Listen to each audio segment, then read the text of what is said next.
আমাদের দেশের জনগণ সবাই একসাথে সক্ষম হতে হবে। সারা দেশে চাঁদাবাজ বন্ধ করতে হবে, আর যদি কোনো চাঁদাবাজ দল থাকে তাহলে ওই দলকে আমাদেরকে পরিষ্কার করতে হবে।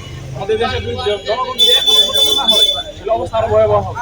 কারণ 5ই আগস্টের পর থেকে ছাত্ররা রক্ত দিয়ে যাওয়ার জন্য করছে, যদি আমরা তা ধরে রাখতে না পারি তাহলে আমাদের অবস্থা আরো খারাপ। এটা আমাদের দেশের জনগণ যদি এখনো না বুঝে তাহলে কিছু করার নেই। বিচারের নামে সময় চলে যায় 8 বছর 10 বছর 5 বছর চলে যায়। এই বিচারটা আপনারা কিভাবে দেখেন? এটা যদি আমার মনে হয় যে যদি প্রকাশ্যে এরকম একটা শাস্তি হতো, যে বড় একটা এরকম কঠিন শাস্তি হতো, তাহলে এই জিনিস আমার ভালো লাগছে, এটা আমি বুঝাই। জনগণের সামনে তুলে ধরা উচিত, জনগণের সামনে তুলে ধরা উচিত যে তোমরা শাস্তি দাও। হ্যাঁ, তাহলে এটা ভবিষ্যৎ আর কেউ করবো না নেক্সট টাইম।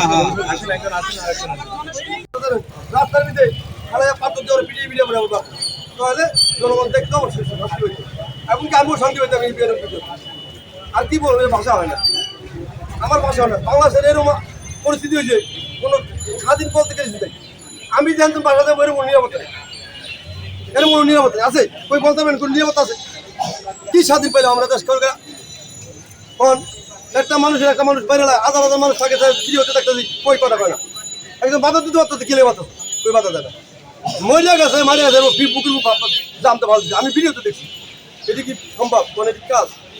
এটি আমার পুরো বুধ লাগে, আমার বুধ কান্দা লাগে। আর কি বলার ভাষা আছে? ব্যর্থতা কাদের মনে হচ্ছে? ব্যর্থতা কাদের? ব্যর্থতা এটা কি এটা আমাকে আইনের ব্যর্থতা। আইন যদি ধরে এলে ব্যাকের পাবলিকের সাথে দিত, তাহলে আমার মারিয়ে দিতাম, তাহলে আমাকে সবথেকে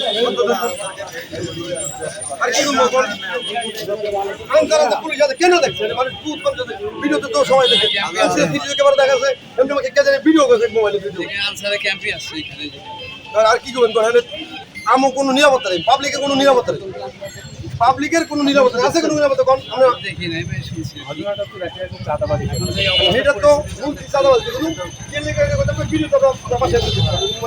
আপনি কি শুনছেন বলেন তো? আপনি কত বলছেন? ভিডিওতে দেখছি যে এই পরিস্থিতি পাথর দিয়ে তাদের 3-4 মানুষ মৃত্যুর পরও এখন ফাঁসি চাই, আর ফাঁসি ছাড়া এই লাশটা যাতে কিছু কাজে লাগে, এই কাজের জন্য ওই চিড়িয়াখানা সিংহ বাঘের খানো, এই যে আমার কথা। তার সম্পর্কে কিছু জানেন? মারা গেছে সোহাগ সম্পর্কে না, এই সম্পর্কে আমার কোনো জানা নেই।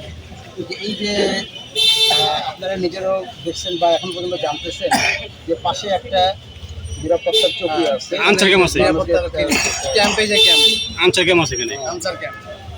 এখন তারা অগ্রসর না হইলে পাবলিকে কিভাবে সাহস পায়? তারাই তো আনসার হয়ে আগে না, তাহলে সাধারণ পাবলিকের তো জীবনের নিরাপত্তা নেই। পাশে গিয়ে আমার একটা গুলি করে দিলে আমার যাবো, তাহলে আমার লাভ কি? এই জন্য তো আমরা আগাই না, জিনিস দেখলে আমরা আগে সাহস পাই। এই তো দেশের পরিস্থিতি এখন এই আইনের কোনো দায়িত্ব নেই। চিড়িয়াখানা বাঘের সেরকম নিরাপত্তাই নাই। চিড়িয়াখানা সিংহ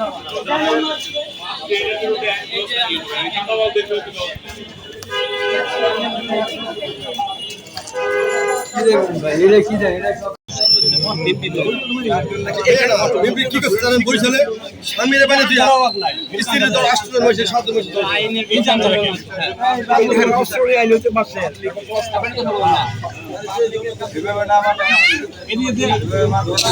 হাজার হাজার ডাক্তার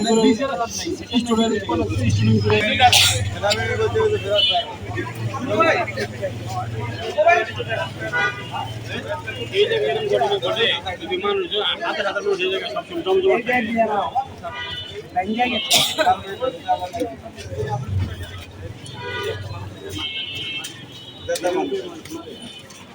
মানুষ